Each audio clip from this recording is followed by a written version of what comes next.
Hello and welcome to Cricket8 Podcast, a comfortable 47 runs win for India to start their Super 8 stage, and that one came against Afghanistan. Now we've got Jared Kimber to discuss more about it.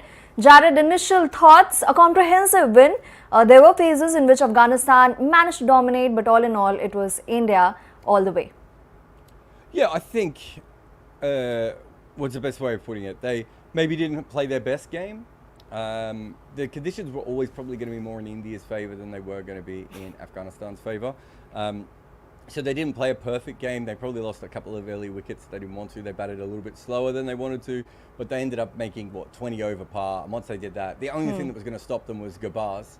And he certainly started with a lot of fun to begin with, and then straight afterwards decided to chase Jasprit Bumrah's worst ball of the tournament and went out on it. So, I mean, from a contest point of view, that's about it, right? It's everything else is in the grey, but they scored way too many runs, and Garbaz was the only thing that was going to be able to chase them, and he would have needed to, well, actually, probably just leave that ball from Bumrah would have been his best bet, for being honest. Well, earlier in the day or probably later in the night, according to a lot of timings, there was a game between England and West Indies, and their 180 looked enough, but different conditions, and this one in particular, we saw how there was barely any grass and anybody who could spin got purchase out of it.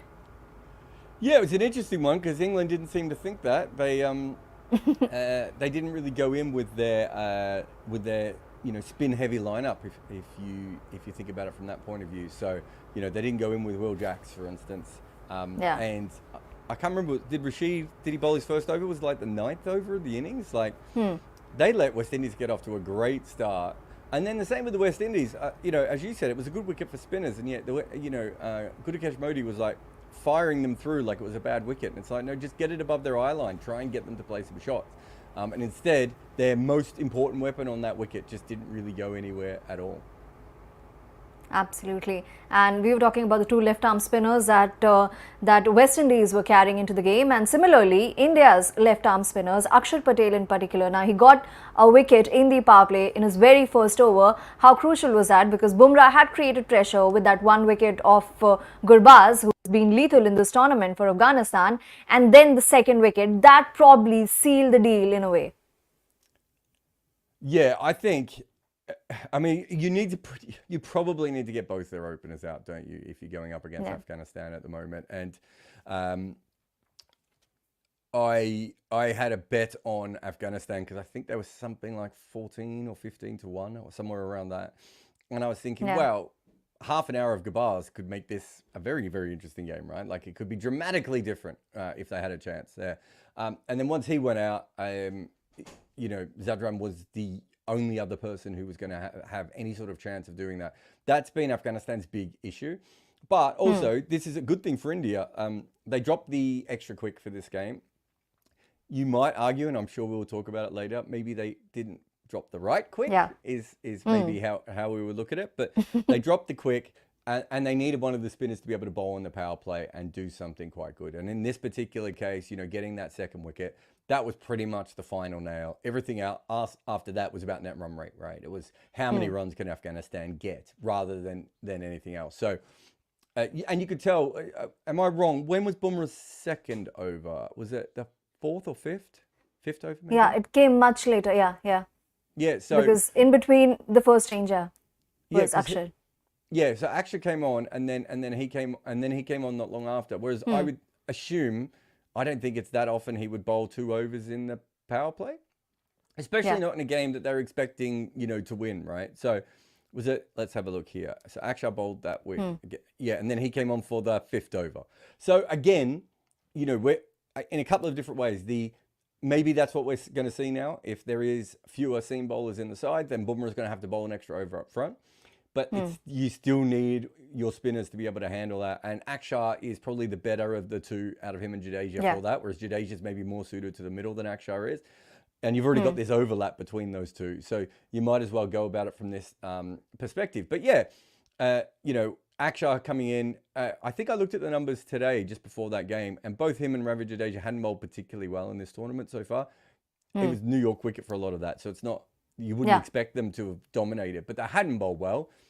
it's very important for them to come out and just, and do the job that they're going to have to do from here on in until the final if India make it that far. Indeed. And you obviously spoke about the New York wickets and how that wasn't much conducive for the spinners. But Axar Patel in that game against Pakistan, where things were looking slightly tricky for India, and then that matchup, how he made the best out of it against Imad Wasim. And although not much gets talked about that, because of course Bumrah was the one who picked up the important wickets, but just to contain Wasim at that point turned out to be very important. Yes, I think if you go back and look at that, he bowled 3 short balls outside off start and got away with it. I think the more important wicket was, who did he get out just before Imad Wasim? Was it Fakhar Zaman who got out in that one? I can't remember. Yeah, that was Fakhar Zaman. Exactly, that was Fakhar Zaman. That was important. So it's not that they've been terrible, but they haven't really been needed, right? And that's why Kuldeep wasn't in the side. You didn't need that extra spinner. This is the period that we want to see them playing. This is the period that they, should have more success and everything else.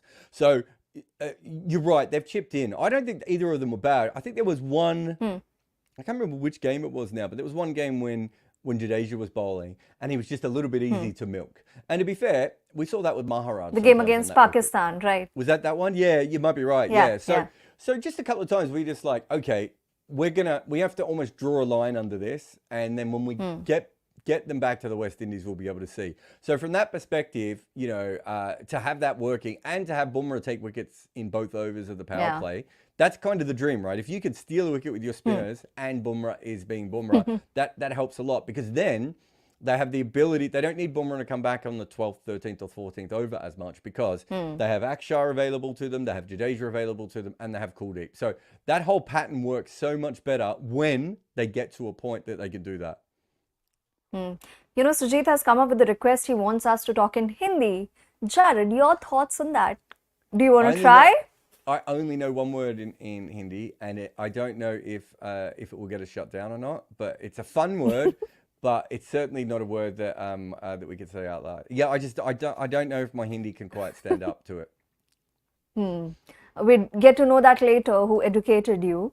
But moving on and talking about the game here and of course the spinners. But Kuldeep Yadav got a look in after the longest time, and he would be itching to get started considering the sort of competitor that he is. In the last few years, how he's managed to rediscover himself, how with his wicket-to-wicket bowling, he's managed to create an impact. What are your initial thoughts? Yeah, he went for some runs today. I think he got hit for a couple of sixes and a couple of boundaries. At that stage, he's probably tossing the ball up a little bit more because he's looking for wickets. So I don't think there was anything to worry about it. And it's also, by the time he came on, was his first over the 7th or 8th maybe? By the time he came on, like the steam was out of the game. So it wasn't like he was fiercely competitive at that point, right? So I think by that point, he's probably looking for wickets. So again, I've got no issues with the way he bowled. And you're probably not going to get a better warm-up game than this. Like if you think of Tabraiz Shamsi, when South Africa needed Tabraiz Shamsi in that first game, he had to win them the game the first time he came in. Like that's a lot of pressure. Whereas with Kuldeep, it's like, okay, well, Bumrah's already taken a couple. Axar's got one. Their 2 best batters are out. I'm just going to bowl for wickets here. It's maybe disappointing to him that he didn't actually get more wickets, from that point of view. But he's still got a couple, and 2 sixes, 2 fours. It's not the end of the world. And we'd stick to the Indian bowling attack and talk about Hardik Pandya. Now, heading into the World Cup, the form was not really great for Mumbai Indians. Didn't bowl as much and not with much success either. But in the World Cup, there's a different Hardik Pandya who's turned up, because those back of the lane deliveries, they impart a different dimension to the Indian bowling. He's been extremely handy with them, and even in today's game, though obviously by then the game was broadly, it had ended as a competition, but Hardik did create an impact whatever he could. Yeah, look, he bowled really well. There was one game, it might have been the Pakistan one again, where I thought, they might not be able to bowl him again here. Like, it's just not coming out. He's not doing it. Also, I think it was the Island game where he kept bowling half volleys and stuff. And you're like, mate, you've got one job. Hit this wicket. That's all you need to do. And since then, he's really come good. And he has started hitting the pitch a lot more. Look, how much of it is. And look, there's a couple of bowlers in this tournament. Anrik Nokia, Mustafizzur Rahman. If you're fit, these are great bowlers, right? And Hardik's not a great bowler, but he's a very good bowler when he's fit. And if he's not fit, it's a little bit like bowling you or me at times, right? It's not going to work. It's not going to be as consistent. He's not going to put the ball in where he wants. He's not going to feel comfortable in his body. All those basic things. And so I do think that plays a very, very big part in things. And then the other one is, and we all know this, that everything went wrong for Mumbai, right? Like I've seen now that Mumbai are already favourite for the next edition of the IPL. And I was like, what on earth? Like Mumbai fans just refuse to give up no matter what happens. But clearly the emotional strain, the switch from the other team, Rohit Sharma losing the captaincy, all those things played on his mind. Now he's just in a side. It's a side who is playing good cricket at the moment. There's probably a little bit more freedom on him. I thought he batted well at times as well. So yeah, I think there's a few different things there from his perspective that is very, very handy. And we don't know how important his bowling is going to be from here on in, because if their spinners work, as long as Arshdeep or Siraj or whoever the second seamer is doesn't get hammered, they probably should be bowling a lot of spin. But Hardik's going to have to bowl 2 overs a game, I would think, from here on in. And I think that's exactly what he bowled today, actually. And if that's the case, I think that's really quite handy for them. Just that ability, and not having to bowl 4 and not having to put himself under any pressure could be really, really good. And then use him when it suits, on the surfaces that suit. All those things should help him. But yeah, confidence and being fit are very important things. I would tell most cricketers that they should try and be fit and confident before playing cricket games, but they never listen. Probably Bumrah does, and that's why he's churning out such performances at the World Cup. Sankalp has a question for you, Jared. He's asking that what's that one skill that sets Bumrah apart? He's not talking about mental toughness here, physical attribute.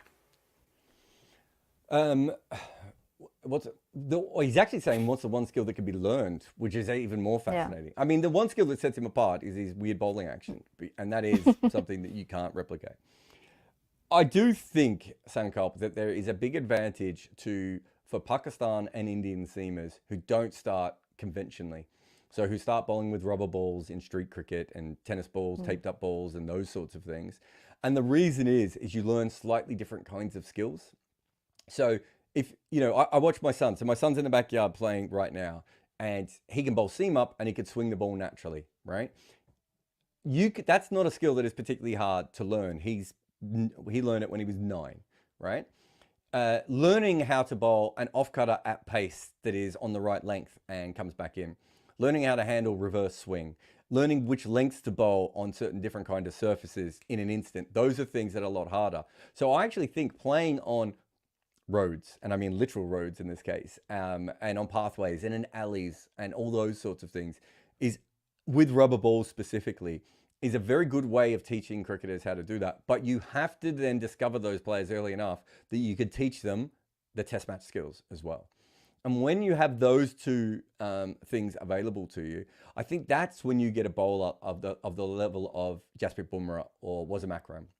It's the combination of knowing the traditional skills, which are really, really important, and the non-traditional skills, which are taking over more and more. Because then you're a threat with the new ball and you're a threat with the old ball. And I think those are really, really important. The other thing I would say is if you can bowl at 90 miles an hour, you should try and be as accurate as possible, which is not how fast bowlers used to be taught. And I remember talking to Stephen Harmison, who obviously was a 90-mile-an-hour bowler. And he said in his day, they just said, look, just go out there, bowl as fast as you can, don't worry about it.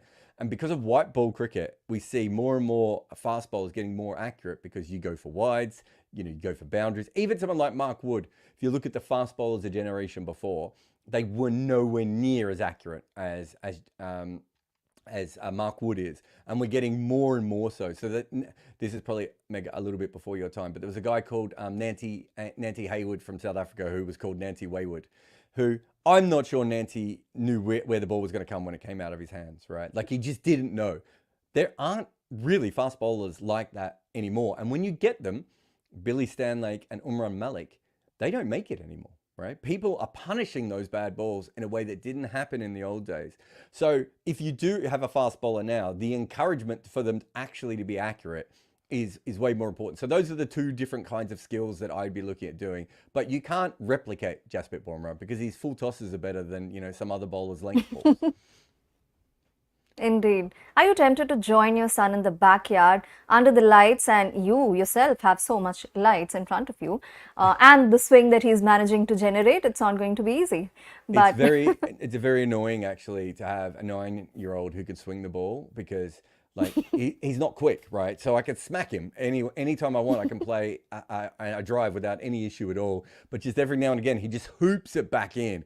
And there's nothing you can do, right? Like I'm not good enough to be able to handle a ball swinging as far as he could swing it. So no, it's the worst thing possible. And I've thought about a couple of things, potentially breaking his arm, teaching him wrist spin, all these sort of dramatic things just to get him away from occasionally embarrassing me in the backyard. I hope he's listened to the entirety of it or listens to it later, the recording part. But anyway, we're talking about Jasprit Bumrah. Just a bit more on him because Sankalp also talked about the mental toughness side. Now, that's one thing, and also the smartness to be able to adapt. Obviously, having those physical attributes, that flexibility in action to adapt, but also the smartness to read the pitch quickly and respond to it immediately. Yeah, I think it's a really important thing. I think traditionally, and again, this goes back to red ball cricket. In red ball cricket, most bowlers kind of have one length that they bowl, and that's a natural length, and it works for them, and it gets them to test cricket, right? And in white ball cricket, we don't really have that access anymore, right? And so even if you go back to someone like Joel Garner, he had the ability to bowl quite full in at the stumps, and then he could bowl back of a length. And that's the first great, I say white ball bowler, he bowled with a red ball mostly, but the first great limited overs bowler is Joel Garner. And it's that flexibility that is really so important, right? And again, that is a really tough thing for a lot of bowlers. Now, Bumrah is probably the greatest all-format bowler we've had. Dale Stein's up there, but Dale Steyn was great because Dale Steyn was great. I don't know if he was individually as skillful at T20 cricket as Bumrah is, right? And so Bumrah is someone who has done that. And because of that, he has the ability in test matches to use those skills, right? And that's what we were talking about before. That accuracy that we've seen in T20 cricket, he can use in test match, available. And then you see the wicket he got at Babar Azam in the Pakistan game. That's a test match dismissal. So he's bringing that to T20 cricket. And so he's got so many different skills, but that's fine. Marco Jansen has incredible skills. Marco Jansen can seam the ball. He can swing the ball. He's 7'12". He's left arm and he's fast, right? But you watch Marco Jansen against the USA and he could barely hit the pitch. He doesn't, and not only that, there are times in this tournament when Marco Jansen was bowling the wrong length, right? He was just bowling the wrong length. He was bowling like full on pitches where he needed to bowl short, or short on pitches at times when he needed to pitch it up. So that's again where Bumrah's ability to pull the right lever at any time, right, is so important. And if you compare it to the other great all-format cricketer of the last couple of years, it's probably AB de Villiers, where AB de Villiers can run across the crease and lap sweep someone, or he can block out a draw on the fifth day without playing a single shot, right? It's knowing when to play those certain things, and those guys are just on a different level when it comes to it. And so the mental toughness for Bumrah, let's be honest, he doesn't get tested like other players, right? Yeah. If Jasprit Bumrah was the exact same personality, right, and he was unadkat, right, and he had to, then we'd be testing his mental courage. He doesn't get tested in the same ways that normal players do. In the same way that Steve Smith didn't always get tested until he got hit in the head, right? Because Steve Smith was like, well, it doesn't matter. I'm never going to miss the ball. So it's not about mental toughness. You're never going to get this ball past me, and I'm just going to keep scoring runs. And I think Bumrah's like that. But he's incredibly confident, and the ability, he doesn't need to be tested in the same way just because he's generally going to make the right decision. Now, let's have a look at the Gurbaaz wicket today. I don't know. Yeah. This is where we get to the what I would call the R. Ashwin level, where even when Ashwin makes a mistake, or when Shane Warne makes a mistake, we go, oh, genius. He lulled them into that. That was a terrible ball from Bumrah. But did he know that Gurbaaz would go for it anyway, right? And that was what he was thinking? Or did the ball come out of his hand slightly wrong and Gurbaaz just played a horrible shot and, unluckily for him, found the wicketkeeper? I don't know, but I'm reminded of the great footballer Pirlo, who I think played for Italy a few years ago, when he ran over a ball and missed it and it went through his legs, and then he went on to kick a goal and everyone went genius. And there were a lot of people online who going, are we sure he just didn't accidentally miss that ball? Right? And you don't know, but players of that level, they buy that because of the amount of times we see them make the right decision. And it's very rare to bowl a wide half volley and have it be the right decision. But today, that's pretty much what Bumrah did, and he iced the game. And the fact that he took 2 more wickets was almost, it didn't matter at that point. And the economy rate as well, under 2. Yeah. How crazy does that sound? Well, if Afghanistan fans are feeling underrepresented, Nag is here to mark his attendance, and he also says that Afghanistan's next 3 matches are in St. Vincent and the conditions suit them better. So do we see them qualify for the semi-finals? Now that's a big ask because the group also has Australia, apart from India, that Afghanistan lost to, Bangladesh and Australia. So how do you see those 2 games shaping up? So the Australia-India game is the one that Afghanistan's going to have to hope goes their way, right? They're in a situation. So Bangladesh, unfortunately, unlike Afghanistan, don't get a couple of games that are going to help them conditions-wise. They go up against Australia and India on very tough conditions for them. They're playing great cricket. Well, they're bowling great. They're not batting great, but they're playing really good cricket because their bowling is so dominant. But the conditions don't suit them. So let's pretend that Bangladesh lose their 2 games and then also lose to Afghanistan. So all 3 of their games. And I'm not tossing Bangladesh off at the moment, but just for the state of this. And then India beat Australia. Australia becomes a straight shootout at that stage. And I can tell you, if Australia would much rather play Afghanistan in Barbados than they would in St. Vincent. India didn't play brilliant cricket today, but got away with it in part because that pitch wasn't completely helping the Afghanistan team. We have seen how good they have looked on turning wickets, low wickets, low scoring wickets. That's what they'll get against Australia. It's a really, really interesting one. Now, I'm projecting like 3 or 4 different results to get to that particular game in my mind. But if I'm working with Afghanistan and I'm Jonathan Trott or whoever else is working with the team at the moment, I am saying to everyone, look, we've lost to India. That's fine. This was not a good matchup for us, and we didn't get the right pitch. We played okay at times, but we let them get away from us. And then Bumrah did Bumrah things, right? That's fine. Move on from that. We now have to beat Bangladesh, and that puts us in a position where when we play Australia, if there is a chance of going through to the next stage, we've got a really good knockout game available to us. I think that Australia is a better side and should be able to handle that. But Afghanistan have shown that when the conditions are in their favour, they're a fantastic team, and St. Vincent should be that kind of place. Sankalp is really excited. He's got many questions, but this one though has none of those. So Sankalp, you can go on with your questions and Jared would be happy to take them. But before you shut down your laptop and rush to join your son in the backyard, questions on Indian batting. Now Virat Kohli, it's been a while since Virat Kohli did Virat Kohli things. But finally, just to get those runs, because there was a duck, there were 4 runs scored and a single run scored, solitary run scored in another game. So at least some runs under his belt, and that's important going ahead. Yeah, I think it's a really interesting thing when you look at Virat Kohli in this tournament, because we see this in T20 tournaments a lot, where you fail a couple of times and then halfway through the tournament, you haven't scored a run. And it's not going to, he's Virat Kohli. He's not going to be sitting there going, I'll never make another run again, right? The way that you or I would.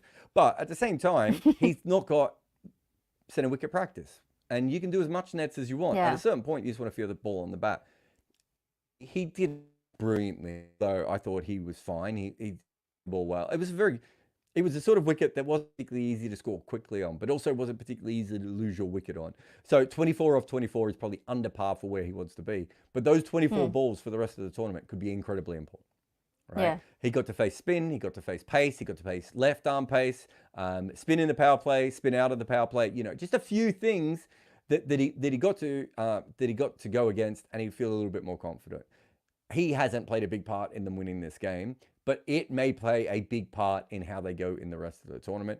They haven't probably got, the fact that Rishabh Pant has batted so well at times and has taken pressure probably off the 2 opening batters has helped them, but they're going to want to have the opening, batters, especially probably less so for England, although that depends on Jofra Archer. But certainly if they do have to play South Africa or Australia later in the tournament, those are teams with strike bowlers that can get on a bit of a roll.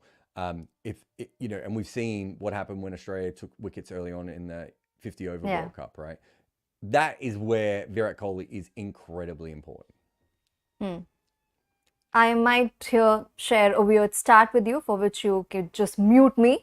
Now, ahead of the Super 8 stage, Virat Kohli in the top 150 run getters list for the World Cup. He didn't even feature in that. So Virat Kohli fans and Indian fans were a bit jittery. They were a bit concerned, but these 24 runs, a score of 24 deliveries more importantly, would help him just calm those nerves. Not Virat Kohli, of course, his nerves are always calm, but the Indian fans. Although Vignesh is not too satisfied with that knock because he's asking, why do I feel like Indian openers are playing without intent, unlike Surya and Rishabh? Is it intent that's missing? Well, I think in New York, they were all about intent. So this innings, I did think was weird. I don't think they would have started like this in New York. They did feel a little bit within themselves. I think they realized the team they were playing had one chance of getting them in trouble outside of Rashid Khan, and that was Fazal Huq's taken like 1 million wickets, right? So I do think they thought to themselves early on, okay, let's just make sure that he doesn't take a wicket in the first over or the third over, get ourselves into a position where we can, put some pressure back. It didn't work. They still lost a wicket, and Rohit Sharma is in love with the toe of his bat at the moment, keeps hitting them straight up in the air. But yeah, I just think it was more to do with that on this particular wicket of we don't need to do that. But if you look at some of the other games, they showed nothing but intent early on. It shows you how human brains work. We've already forgotten that in New York, they showed the most intent of any team in the power play. And that was very much on the back of their openers.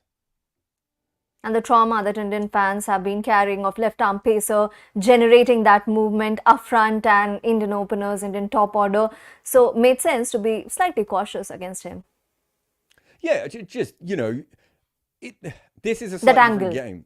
Yeah. It's a slightly different kind of game in that if you look at this team, they've been taking a lot of wickets early on Afghanistan, and that's how they've been putting pressure on sides. Exactly. Then the spinners come on, and they keep that pressure on, and then they get to the death, and you can score off them quite freely. And if you look at what India did, they went in with that kind of game plan. That's okay. That is a game plan that is team and pitch specific. They knew that worst case scenario, they were going to score about 145 runs, of which I think they thought to themselves on that wicket was probably defendable.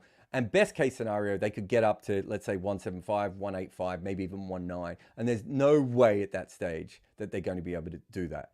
That was very different to New York when they thought to themselves, the best place to try and score is going to be in the power play, and it's just going to get tougher and tougher from that point forward. That's what you want of the Indian team, or of any team, to think about their cricket in that way. Absolutely. Nani, pace is pace, yaar. I would say that as an Indian fan as well, not just as a Pakistani fan. Jared, you would have read that comment as well. I do speak very fast. Oh, I didn't want to address it. I just wanted to draw your attention to it. But in any case, Nag is asking, are you okay with Sky being called a minnow basher? I mean, what's that title? Yeah, Afghanistan cannot be labelled as minnows.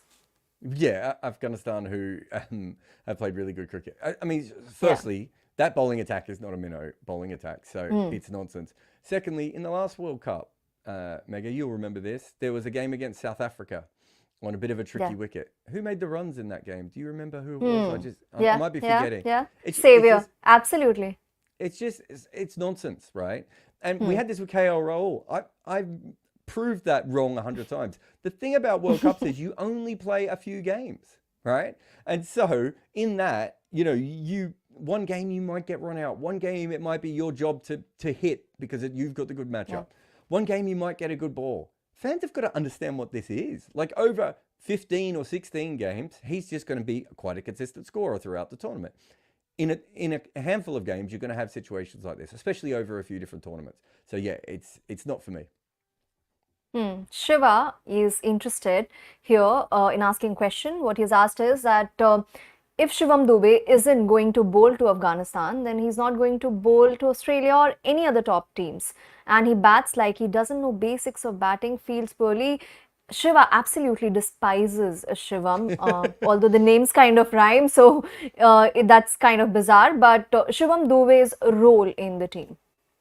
Yeah, it's not to bowl. He was never picked to bowl. I think they got him to bowl one over at New York just because they needed extra seam bowling. And to be honest, he's an interesting bowler sometimes, but New York, you need to hit the pitch hard, and he's more of a floaty bowler, so it was never going to work for him, that particular wicket. He's there to hit sixes off spinners. Let's just have a look today. He hit a six he faced 7 balls and hit a 6. That's what his job is in the side to do. That's why they want him. he's brilliant at that job. He's not, you're right, he's not probably a great fielder, but he's there because he's a left-hander who can hit sixes off spinners. Yeah. And I promise you, having talked to some of the other teams, they're not worried about the fact that he's not in form. They're still worried about him when they come up against him. So there's no issues with me. And he might not find his form. That is the other thing. I actually thought he batted okay today at times, but he may not find his form. That's unfortunately what happens in World Cups sometimes. We have great players who have terrible World Cups just because they don't find form at the right time. There's not much you can do about that. If form was a magic button, we'd all press it. Indeed. And Shivam, he cannot be replaced with Rinku because he's to get injured for that, or somebody in the squad has to get injured because Rinku is a part of the reserves. So maybe Yashasvi Jaiswal, but then Yashasvi cannot bowl or doesn't bowl. But anyway, that's a discussion for later. Plenty of questions, tempted to take some. Two Idiots has an interesting question. Do you think Afghanistan will replace Pakistan as a big team and Pakistan will fade away? Fade away, considering the amount of cricket that gets played in Pakistan, is that ever possible? No. I mean, look, let's not get too excited about Afghanistan at the moment. They've still only got two batters on their side, right? They're a long way off being a test-playing nation who consistently puts pressure on teams at World Cups. We're seeing the best of them at this World Cup. I think they've actually overachieved at this World Cup, whereas I think that one day they were it came together, all the things that we're trying to do at the same time. Whereas this World Cup, I don't know if I feel confident with that. Pakistan don't scout properly. If Pakistan scouted properly and had a functioning cricket board and some thought process behind the way they put cricketers together on the field, they would be a fantastic team. Again, there's so much talent in Pakistan. They're not going to fade away, no.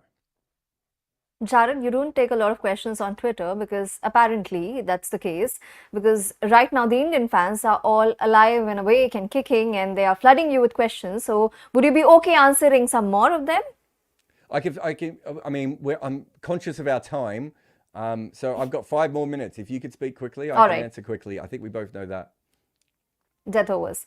Vignesh is asking, do you think India changed the correct quick with Kuldeep? Now that's a question that you wanted to anyway answer. So. Yeah, I think, we didn't mention that, did we? I sort of threw that out there and then forgot about it. I think it's back in. With that, I just think Siraj was bowling better and Arshdeep just looks a little bit loose to me at the moment. And perhaps they think that Arshdeep is more likely to take wickets and that's what they're looking for. And it gives them left arm, so it gives them something slightly different. I just think that Siraj, to me, looks like he's in slightly better form right now. They both struggled in the IPL, obviously, at times, through that. So neither of them are in career best form. But I just thought Siraj was the more trustworthy of the two. But they're both rhythm bowlers, and they're both going to get hit sometimes. And Arshdeep certainly got a little bit of slap in the first over. Was it the first over? He went for 10 or 11 today? Am I remembering? And then also the third over, the second that Arshdeep bowled. So both the overs, he was pretty expensive. Bumrah's Is it possible Arshdeep is in the side for his crazy batting? Just throwing that out there. Yeah, indeed. We've seen that more so in the last few months. Now, Two Idiots thinks that, Jared, your knowledge and analysis shouldn't be free. It's that good. Well, what are we talking about here? It isn't free. Moving on. I'm getting paid to be on this show to begin with. And I've got a fortune. This is like one of my 3 YouTube pages. There's another one with 90,000 and these couple of live ones with a little bit less that we're on. But no, I'm doing okay, mate. Indeed. And Hawkeye is asking this question. He's just joined. Do you all think it's time to break the openers and play Kohli at number 3? Jaiswal comes in for Dubey. Do you see that possibility? No, because that just changes the lineup. And they have come in with this idea that they want Shubman Dubey to be there to terrify teams about when they're going to bowl their spin. The lineup that you're talking about, Hawkeye, doesn't do that. Realistically, if they were going to do that, if they're going to break the openers, I think Kohli would just be dribbling Jasprit. And clearly that's the plan and isn't going to happen. I couldn't see that it was logically going to happen. But if Shubman Dubey doesn't make any runs, then the threat of him doesn't really matter all that much. And that's when you might see a slight change where you might see Jaiswal come in at number 3 and Rishabh bat at number 5 in that stage. Siddharth as well has just joined in. He's asking, are India playing the way you want them to play in terms of attacking intent? That's the buzzword. It has been the buzzword since 2021. But are they living up to it at the moment, or is it the need to live up to it at the moment? I thought they showed incredible intent in New York, and people seem, because the run rate wasn't high, people don't seem to get what they were doing. And that's because the wicket was ridiculous and professional cricketers shouldn't have been playing on it. But I thought they showed great intent there. And here I thought they played the way that they needed to win. I think if they were playing a different team on that wicket, they might have gone a little bit harder because they would have been worried that 175 or 180 might not be enough. They weren't worried about that against Afghanistan. They thought that if they could get anything over 165, they were probably in fairly safe territory, and they cleared that easily. You know, I thought that was probably a 165 par wicket. So what are they, 16 runs above that? I mean, 16 runs above par when you've got Bumrah, it's not a bad place to be. Vedang probably has taken you too seriously. He's thinking that 6 right-handers batters, and probably that's why right-handed batters, and probably that's why Arshdeep was preferred. The left-handed batter, maybe in the top 6, is what he's thinking about here. The last question could be maybe Keshav's question here. So Jadeja, the finisher, the batter, he thinks does not have that game awareness to bat with the tail. Are you convinced of that? Axar, of course, has been doing a good job. You remember that 2022 series as well, where he won India that ODI match. But overall, that game awareness in Jadeja's case. I mean, I think Jadeja has pretty good game awareness. I'm not sure where that comes from. You know, there was a period in time, and it was only brief, but it was about a year and a half, where Jadeja was a brilliant T20 finisher. He's not quite in that form anymore, and he has dipped a little bit with the bat. Yeah, I mean, neither of those guys are there to bat with the tail anyway. Those guys are there to whack sixes at the end, and that's what that role is. When you're talking about number 7, number 8 position in Test match cricket, it's about batting with the tail. At this stage, it's just Jadeja's just trying to hit them, and he was 7 or 5 today, so maybe he wasn't seeing the ball perfectly himself. You know, there might be another game where he's 20 or 5, right? Like, or, you know, or manages 12 or 5 or whatever that may be. But yeah, he's got plenty of game awareness. He's used to it. In fact, I would almost say that part of Jadeja's problem with the bat is he's so dependent on what point of the game it is. So like if he comes in early, he's like, well, I've come in really early here. I have to block for hours. It's like, well, no, you can still play your shots. So yeah, I've got no issue there. I mean, the thing with Axar is that Axar can probably bat as a pinch hitter at the top, and Axar could also play as a pinch hitter against the spin. So you have 2 other roles for Axar, and if you don't need that, you just keep him down the end, and then you've got a longer batting lineup. So there's no losing with that. And I think they probably believe, especially fresh, that Jadeja is more likely to hit 4s and 6s with a couple of balls notice than anyone else. Indeed. Quick shout outs to Hawkeye, Sanke, Shiva, Vamsi and Vedang. And don't worry, we'd be live almost every other day. And Cricket8 Podcast, you'd get to see left, right and center when you scroll your Facebook feed. We hope you've subscribed to us everywhere. And as of now, thank you so much for joining. Thank you, Jared, for all your analysis. And well, you can anyway shoot those questions that are left on his Twitter account and on Cricket8's channels. Thank you so much for joining. Bye-bye. Bye.